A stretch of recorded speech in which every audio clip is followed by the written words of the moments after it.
Hello everyone, আসসালামু আলাইকুম। Welcome back to my channel. আমি ইয়াসমিন আছি তোমাদের সাথে। আজকে একটা ব্লগ তোমাদের মাঝে শেয়ার করতে চলে এসেছি। এটা হচ্ছে আমার ছাদ বাগানের ব্লগ। সকাল থেকে শুরু করছি আজকের ভিডিওটা। তোমরা বুঝতেই পারছো সব জায়গাতে এখন গ্যাসের ভীষণ টানাপোড়া লেগে গেছে। তো গ্যাসকে বাঁচাতে, গ্যাস সাশ্রয় করতে আজকে আমি দেখো চুলোয় রান্না করছি। আর এটা আমি গত কয়েকদিন ধরেই করছি। ভাতটা রান্না করি আর তরকারিটা আমি গ্যাসে রান্না করি, যদিও আমার ডাবল সিলিন্ডারের গ্যাস স্টক আছে। তারপরেও আমি চুলোতে রান্না করছি। ওই যে একটা কথাই আছে না, জিনিস থাকতে মূল্য দিতে হয়। তো গ্যাসটা এখন আছে বলেই যে আমি ফুরিয়ে ফেলবো এটা তো না। তো ছাদে রান্নাও হচ্ছে, আর ছাদ বাগানে যেহেতু সকালবেলা থেকে আমরা কাজ করি, সকাল বিকাল, তো সকালবেলা কাজও হচ্ছে। ইয়াসিনের পাপাকে বললাম যে মাচাটা একটু অল্প বাকি রয়েছে, সেটা তুমি কমপ্লিট করো, আর এদিকে আমি রান্নাটা করে নিই। আর তার সঙ্গে সঙ্গে গাছগুলোও দেখছিলাম। তো এইভাবে মাচাটা তৈরি হচ্ছে।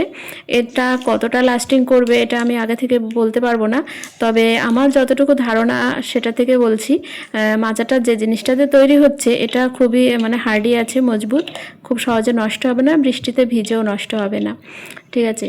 তো গ্রো ব্যাগে সবজি লাগিয়েছি, বেগুন গাছ লাগিয়েছি বা টমেটো গাছ, ওটা তো আছেই।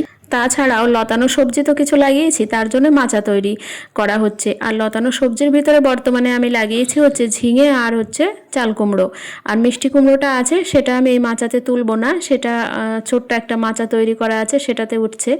আর ইয়াসিনের পাপা আছে বলেই এই কাজগুলো খুব ইজিলি করা যাচ্ছে। আমি যেভাবে বলছি ও সেভাবেই করে দিচ্ছে, এটা আমার খুবই সুবিধা হচ্ছে।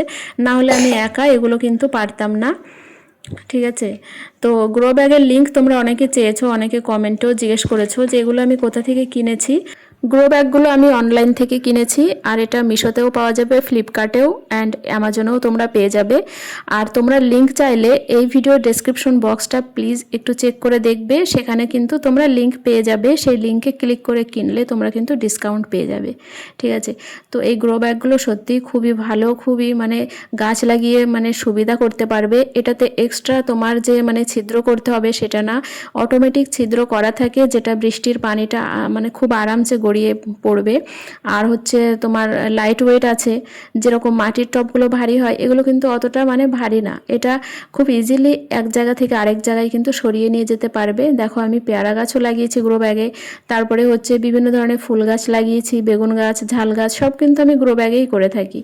আর এই দেখো লাউ গাছের এইটা পচে গেছে, এই জালিটা। সব জালিতেই যে লাউ ধরবে তেমনটা তো না, তবে লাউ গাছের একটু পরিচর্যা এইভাবে করতে হয় যে জালিটা পচে যায়, শুকিয়ে যায়, বা যেটা তুমি বুঝতে পারবে এটাতে লাউ হওয়া সম্ভব না, সেটা কিন্তু কেটে দিতে হবে, এভাবে হাত দিয়ে ছিঁড়ে ফেলতে হবে। আর যে লাল পাতা, শুকনো পাতা, সেগুলোকেও ছাঁটাই করে দিতে হবে। এবং যে ডগাগুলো শুকিয়ে গেছে বা তুমি দেখে বুঝতে পারবে, তোমাকে এই অভিজ্ঞতাটা কিন্তু করতে হবে। তোমাকে লাউ গাছের ডগা দেখে বুঝতে হবে এই এই ডগাতে আর ফুল আসা সম্ভব না, বা ফুল আসলেও এখানে কিন্তু লাউ আসা সম্ভব না। তো সেই ডগাগুলোও তোমাকে কেটে দিতে হবে।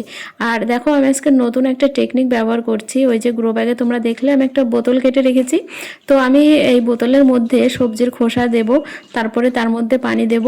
তো সেটার মাধ্যমে কি হবে, সবজির খোসা ভেজানো যে পানিটা, সেটা কিন্তু গাছের রুট খুব ভালোভাবে গ্রহণ করবে, গাছ হেলদি হবে, মাটিটাও ভালো থাকবে, ভুরভুরা থাকবে। তো তার জন্য আমি ওটা করেছি।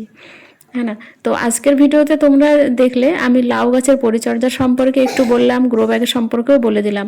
এরপরেও তোমাদের কোনো কিছু আর জানার থাকলে অবশ্যই আমাকে কমেন্ট করবে, আর সেই কমেন্টটা করবে আমাকে ইনস্টাগ্রামে, কারণ আমি ইনস্টাগ্রামের কমেন্টে রিপ্লাই করি, কিন্তু আমি ইমেলে কোনো কমেন্টের আমি রিপ্লাই করি না, আমি ইমেল খুলে দেখি না।